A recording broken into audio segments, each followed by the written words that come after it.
Bueno, buenas tardes a todo el mundo.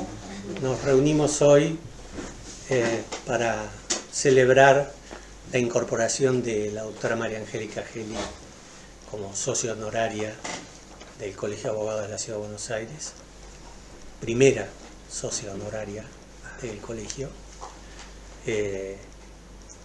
y que ha sido elegida por decisión unánime del directorio y por la propuesta también de la comisión respectiva del colegio. La doctora Geli, como todos saben, es una persona que, como decía el viejo aviso de cigarrillos Virginia Slims, ha recorrido un largo camino, muchacha. Por los años que tengo. Es abogada, especialista en Sociología Jurídica por la Facultad de Derecho de la Universidad de Buenos Aires. Es académica de número de la Academia Nacional de Ciencias Morales y Políticas. Es directora del Instituto de Política Constitucional de la Academia de Ciencias Morales y Políticas. Es autora de la Constitución de la Nación Argentina comentada y concordada, editada por la ley, que va por su sexta edición ampliada y actualizada en julio de 2022. Tiene varias reimpresiones, es una obra pionera en esta materia. Empezaron en los años 40, hubo algún manual de la Constitución que intentó hacer un comentario de cada uno de los artículos. Creo que era de Martínez Ruiz. Que después, los años que siguieron, lo trataron muy mal en el derecho constitucional y prefirió hacerse civilista. Y después de eso hizo un intento, creo que fue... No, sí. Pero fue antes entonces, Clodomiro. ¿Montedoca? No, es que editó nada más que el primer tomo, Sí. En los años 70.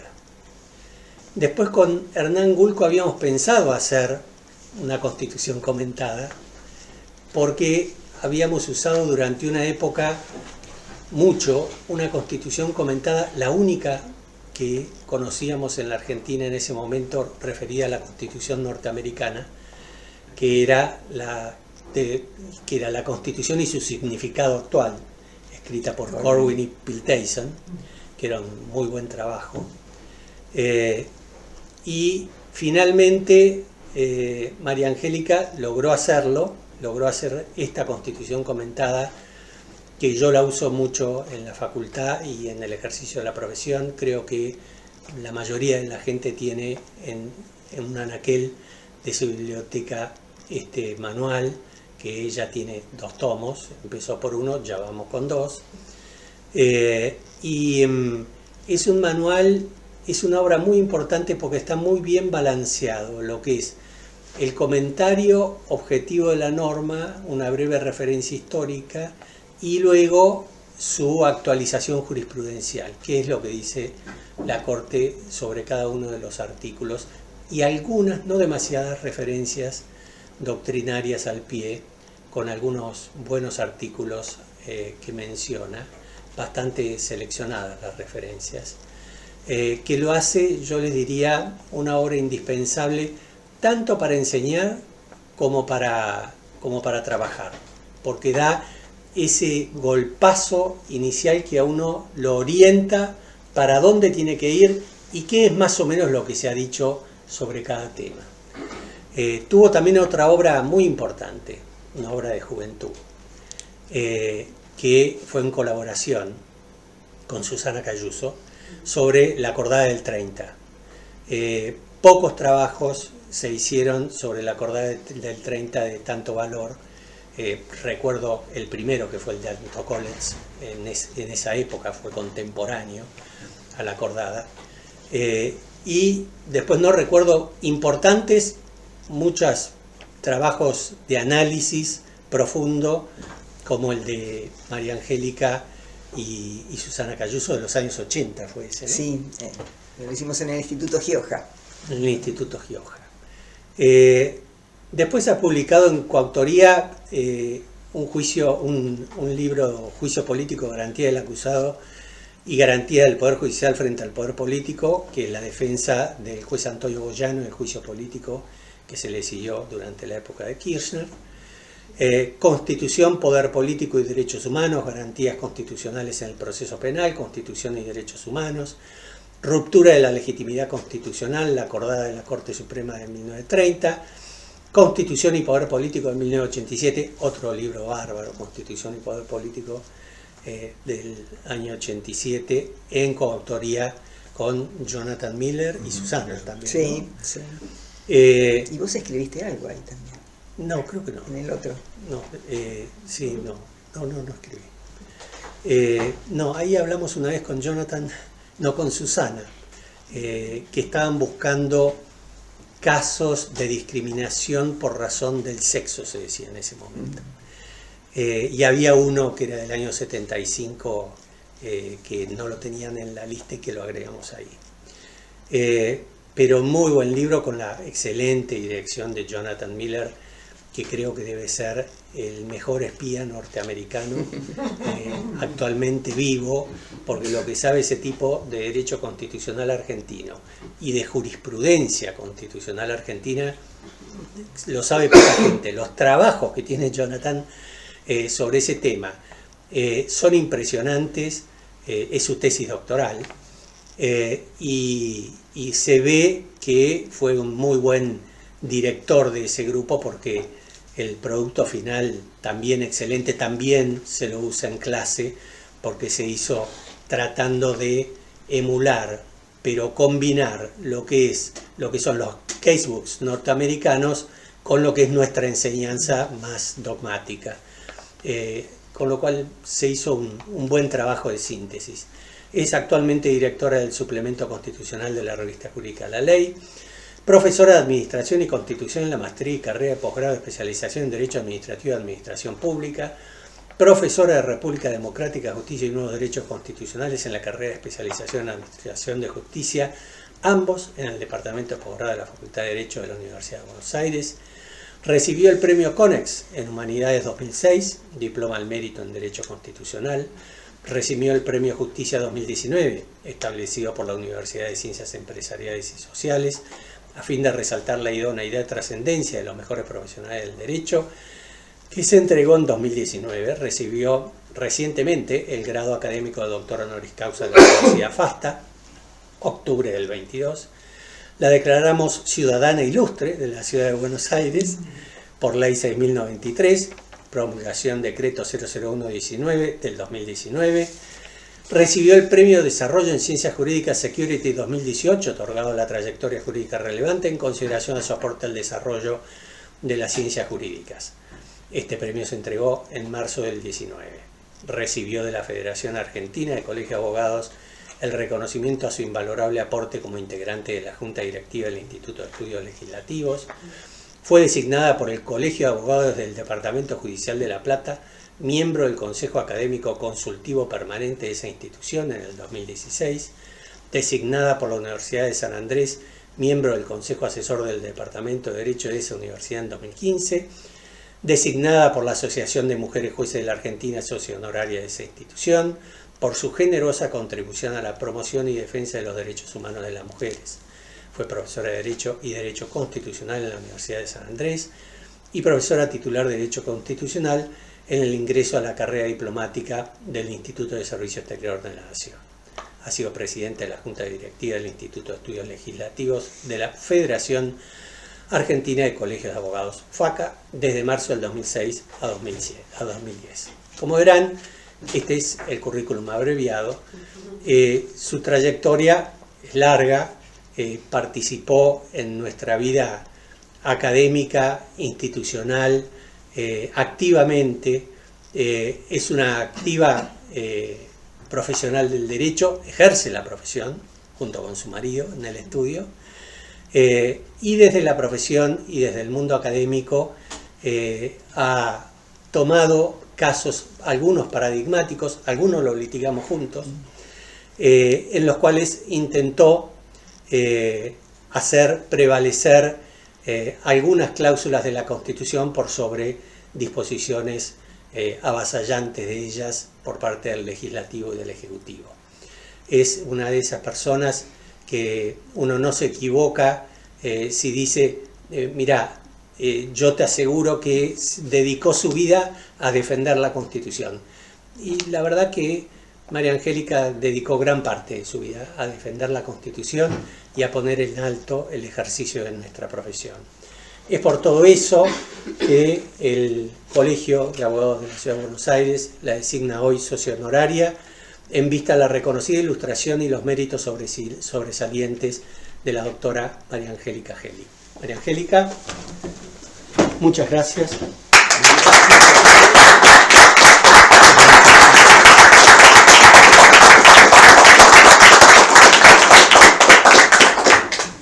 Y ahora María Angélica nos va a entretener. Voy a ser breve, prometo. Cuestionando conductas complicadas. En un título que lleva Derecho de acceso a la información pública, control de las arbitrariedades y el autoritarismo.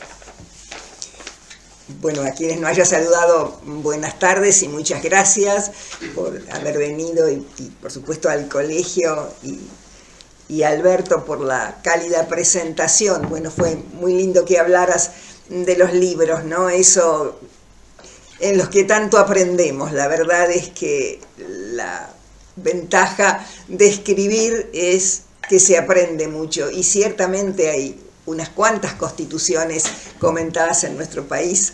El doctor Sapsay también dirigió 2, por falta de una, ¿no? La primera casi cuando comenzamos, cuando se hizo la reforma del 94. Así que te agradezco enormemente por recordar aquellos momentos y momentos de juventud también, los de Constitución y Derechos Humanos y Constitución y Poder Político, como los de la acordada fueron escritos cuando éramos muy jóvenes en la Facultad de Derecho de la Universidad de Buenos Aires. Nos reuníamos ahí en nuestros estudios y en nuestras casas. Así que muchas gracias, Alberto, por esta iniciativa, por este honor y por estos recuerdos tan gratos para mí. ¿Por qué elegí este tema? ¿Qué hablar? Me resultaba difícil hablar ante un auditorio que conoce también el derecho argentino. Bueno, lo elegí porque en estos momentos tan difíciles para nuestro país, donde parece generarse un embate contra la República, donde se cuestiona la representación democrática, este tema de derecho de acceso a la información pública refuerza, amplía los deberes que tiene el Estado, los poderes del Estado para con todos nosotros, ¿no? No es solamente publicar los actos de gobierno, sino algo más, el derecho de acceso a la información pública. Y además está relacionado, me parece que potencia la libertad de expresión. La democracia está cuestionada por los efectos que parecen no ser demasiado eficaces para resolver las cuestiones, los problemas que nos afectan, pero tiene, me parece a mí, un valor adicional, y es que hace visibles los problemas. Finalmente nos angustiamos, pero los vemos, y verlos, considerarlos, es el inicio para hacer algo con ellos. Por eso me parecía este tema que en momentos de tanta desolación puede generar alguna reflexión que nos dé ánimo en momentos difíciles de nuestro país. Recordaba cuando elegí el tema un librito muy antiguo de Raymond Barré, lo escribió, la versión francesa es del 58, la que tengo en español es del 62, donde hacía referencia al desarrollo económico, es el libro, y allí examinaba las condiciones para el desarrollo económico. Él tenía, además de ser un escritor, por supuesto, la experiencia política práctica que le conocemos, y él se refería a la cortina de bambú de aquellos tiempos, en aquel momento, 58, la primera edición francesa, 58, él decía, la cortina de bambú en China y examinaba, analizaba los efectos que a contrario tiene levantar esos muros. Me pareció muy sugestivo aquello porque hoy casi estamos en una situación similar en China, una potencia que quiere disputar el liderazgo internacional y sin embargo también está abocada a ser muy cuidadosa, muy limitativa del derecho a la información de los habitantes, de los ciudadanos de este coloso mundial. ¿Por qué? Y porque la información es un instrumento de democracias participativas y de democracias que son fuertes, que pueden dar de sí. ¿En qué se funda el derecho de acceso a la información pública? Bueno, una fundamentación personal, derecho de todos nosotros a conocer, una fundamentación social, el derecho de las sociedades a levantar los velos, la opacidad y por esa vía mínimamente a controlar la corrupción administrativa, conocer a lo menos indica el camino de lo que está bien y lo que no. Tiene también una fundamentación política, porque el acceso a la información, el conocer, nos hace elegir, y lo que es más importante, así lo considero, mudar nuestras elecciones. En estos días he asistido a algunos encuentros donde se cuestionaba que nuestro país tiene una democracia muy demandante porque cada 2 años votamos. Yo entiendo esa dificultad, pero creo que es también una válvula de escape, porque vemos lo que ocurre y podemos mudarlo, ¿no? Esta posibilidad de rectificar nuestras propias elecciones. No solamente es un control para los gobernantes, sino un autocontrol de lo que hacemos, porque finalmente, aun cuando nos quejamos, los que están en el gobierno han sido puestos allí por la ciudadanía, porque afortunadamente tenemos una democracia que es, diría yo, razonablemente competitiva, pero sí transparente y periódica, ¿no? Si esto 40 años que se ha logrado, a pesar de todo lo que nos ha ocurrido, hemos mantenido este principio democrático. Y luego una fundamentación regional, más que internacional, porque para nosotros la norma con jerarquía constitucional, el Pacto de San José de Costa Rica, la Convención Americana, en el artículo 13, reconoce el derecho de todas las personas a buscar, recibir y difundir. En recibir está el núcleo del derecho de acceso a la información pública. Es, pues, un derecho humano. La nueva denominación de lo que antes llamábamos derechos naturales, todavía se pueden llamar derechos naturales, y que son anteriores al Estado. Le corresponde a la persona humana por el mero hecho de que es persona humana. Ya no se trata solo de que el Estado, los poderes del Estado, deben dar a publicidad los actos de gobierno, sino el derecho de acceso es algo más, porque es un acceso que debe de ser, como dice la ley nacional, que debe de ser accesible, que debe presentarse con una amplitud enorme. Yo lamento que algunas de las reformas reglamentarias que se hicieron en la administración anterior quedaron o fueron dejadas de lado cuando eran muy importantes, por ejemplo, para todo lo que es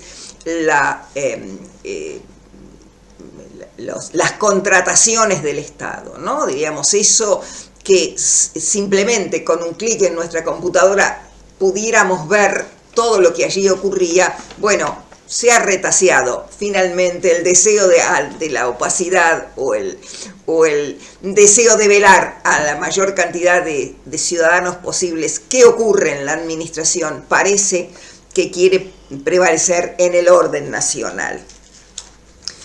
¿Cómo regula este derecho la Constitución Nacional? En 1853 no había una regla general, pero sí debían de publicarse por la prensa lo que ocurría con la observación y el veto del Poder Ejecutivo a los proyectos de ley. Me parecía interesantísima, ¿no? La lucidez política institucional de los convencionales constituyentes del 53, porque ahí se veía la tensión entre el poder legislativo y el poder ejecutivo. Los ciudadanos debían enterarse acerca de las razones de el veto o la insistencia del Congreso frente a las observaciones del Poder Ejecutivo. En el 60, con los derechos, 1860, con los derechos implícitos que nacen del principio de soberanía popular y la forma republicana de gobierno, hacen una vía regia para el derecho a la información. En 1994 ya hay una serie de artículos que específicamente refieren a este derecho. Bueno, ya hay una norma general, el 99, inciso 3, obliga como atribución del Poder Ejecutivo, bueno, participa en la sanción de las leyes, las promulga y las manda a publicar. Esto se agrega a la Constitución histórica. Y luego el 41, derecho al ambiente sano, 42, derechos de usuarios y consumidores, 43, específicamente disposiciones señalando el derecho y la obligación del Estado de facilitar la información. La Convención Americana, lo mencioné recién, también con su artículo 13, derecho de buscar, recibir y difundir información e ideas de todo tipo. La jurisprudencia de los tribunales regionales y de la Corte Suprema también se ha ocupado de este derecho. Elegí solamente 2 fallos, por no abrumarlos con una presentación extensa, el del Tribunal Regional, dejando en claro que, según lo interpreto, por jurisprudencia internacional, considero solo las sentencias de la Corte Interamericana de Derechos Humanos. Los demás instrumentos que dictan los otros organismos tienen valor de seguimiento, de argumentación retórica, pero me parece que no un valor obligatorio, vinculante, como una sentencia de la Corte cuando se condena al Estado argentino, y según dijo recientemente la Corte Suprema, siempre que esa sentencia se dicte dentro de la competencia del Tribunal Regional. En los demás casos, el valor es interpretativo y se aplicarían las reglas normales del precedente. Puede utilizarse la sentencia si los casos son análogos o exactamente los mismos y la consecuencia jurídica del mismo tenor. Bueno, en el plano regional señalaría Claude Reyes y otro versus Chile. Es de 2006, de la Corte Interamericana de Derechos Humanos. Los denunciantes habían demandado al Estado chileno porque no les había brindado información sobre un proyecto de deforestación. La Corte Interamericana condenó a Chile, declaró violado el artículo 13 de la Convención y decidió que Chile debía entregar esa información requerida. Y si no, este es un punto me parece crucial, también la Corte Argentina lo ha hecho en el caso Chevron, y si no, quien niega la información debe de informar, no de informar, sino de argumentar por qué no da la información, qué derecho puede usar para excepcionarse de brindar la información. Es un punto de equilibrio, ¿no? El deber de informar, inclusive de particulares, empresas que pueden afectar el medio ambiente, y la eventualidad de que parte de esa información se reserve, bueno, después la ley nacional lo dice expresamente, en caso de que se deba preservar el secreto industrial o las invenciones que haya hecho quien hace la inversión específica. Chile cumplió, dictó la ley y creó un consejo de transparencia. El primer presidente de ese consejo, Jorge Jaraquemada, dio una entrevista en La Nación y dijo algo curioso, pensando en Chile y pensando, lo dijo en toda América Latina. Tenemos una cultura de la opacidad, casi del secretismo, lo suscribo, es tal cual, ¿no? Bueno, este fallo es un fallo importante, el principio que sienta es de la máxima difusión, la máxima transparencia. En Argentina, la Corte Argentina, hay 4 muy importantes, pero elegí el caso CIPEC. El fallo es de 2014. Yo me aterro cuando lo repaso porque es la situación actual.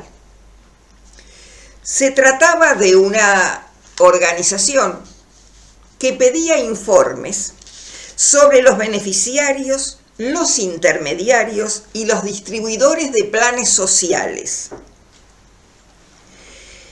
la aplicación y ejecución en el presupuesto de esos planes sociales y el alcance territorial de los programas.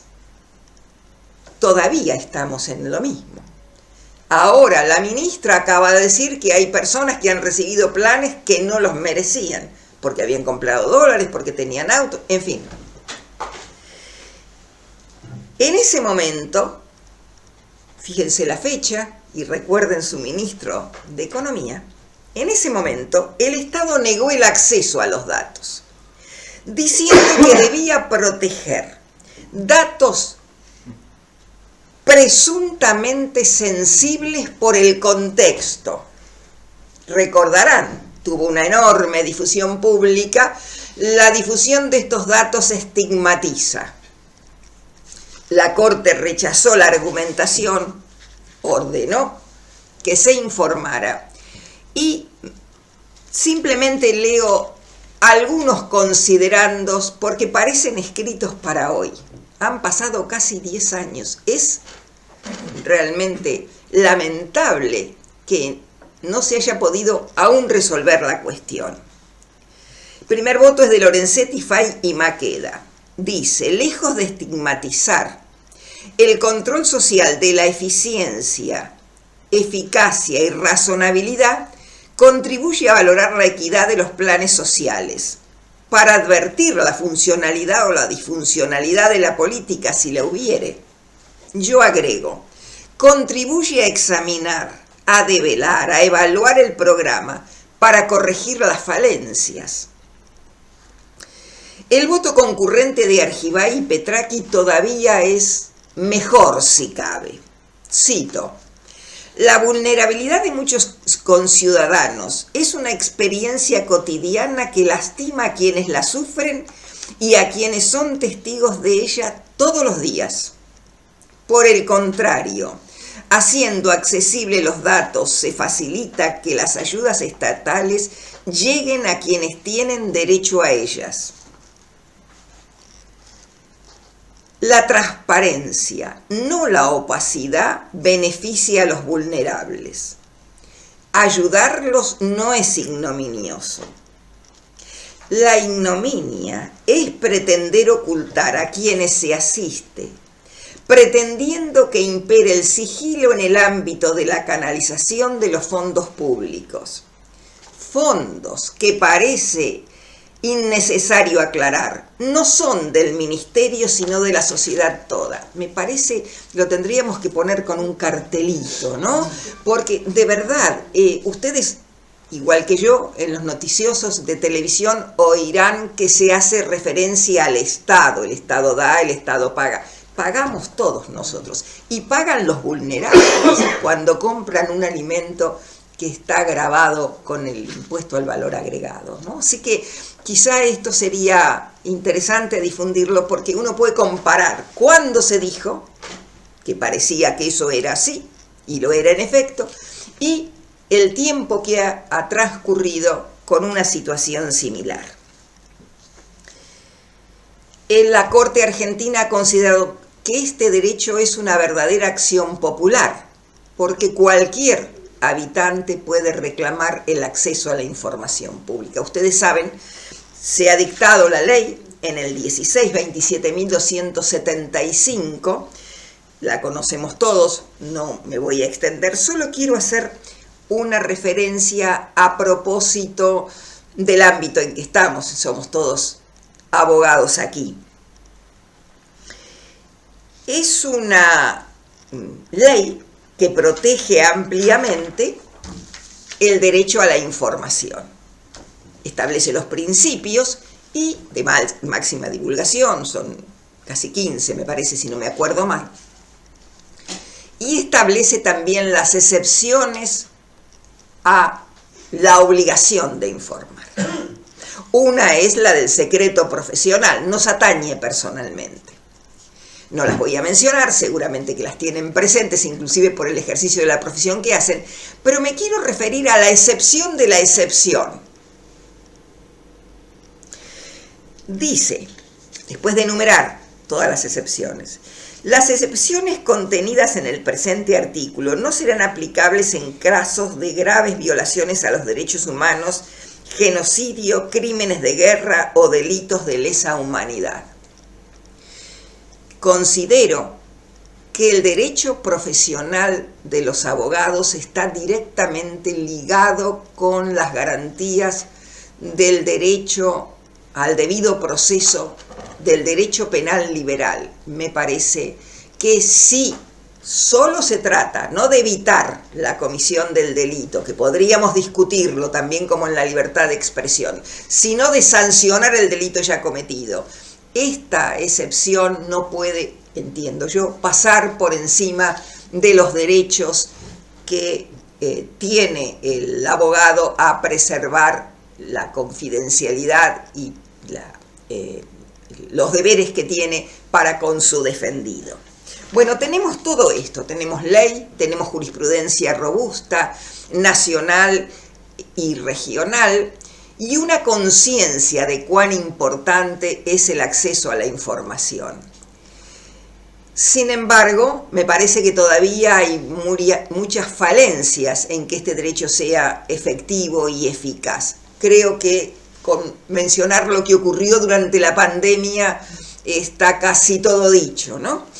Cómo se informaba. Yo diría que por dos motivos tenemos estas dificultades para el acceso a la información pública. Uno, que el Estado, algunos estados, intentan mantenerse reticentes para informar determinadas actividades. Y el otro es también a veces la ineficacia en la organización técnica de la prestación de la información. Esto se vio particularmente en la pandemia, las diferencias que había entre las distintas provincias argentinas, el informe nacional, y no solo entre las provincias y el Estado Nacional, sino dentro de las provincias, donde los datos llegaban tarde precisamente porque no se los recogía. Y además eran datos que no daban toda la visión de cuán grave era la enfermedad y las circunstancias y las derivaciones que tenían. Bueno, como eso es así, vuelvo al comienzo de la exposición y con esto termino. Decía que el derecho a la información pública amplía la obligación estatal de informar y que potencia la libertad de expresión. Yo diría que la potencia en dos sentidos. Es una potenciación por acción del propio Estado, los poderes del Estado, cuando informa de manera técnica y hace dificultoso al ciudadano común comprender todo lo que allí hay. Aquí los medios de comunicación tienen un papel relevante porque difunden en sus propios términos esa información y la abren al debate, al conocimiento y al debate público. Y también por omisión, cuando el Estado se cierra, oculta, enmascara, relata ocultando los hechos, los duros hechos de la realidad. Allí me parece que los medios de comunicación pueden develar, y de hecho lo hacen, aquello que está oculto. Esa es una relación que me parece muy fructífera y yo espero que siga realizándose en nuestro país para que este derecho, que es instrumental, sirva para mejorar las situaciones que nos agobian y que parecen retrotraer los sistemas republicanos a épocas que no quisiéramos volver a repetir. Bueno, muchas gracias por su atención.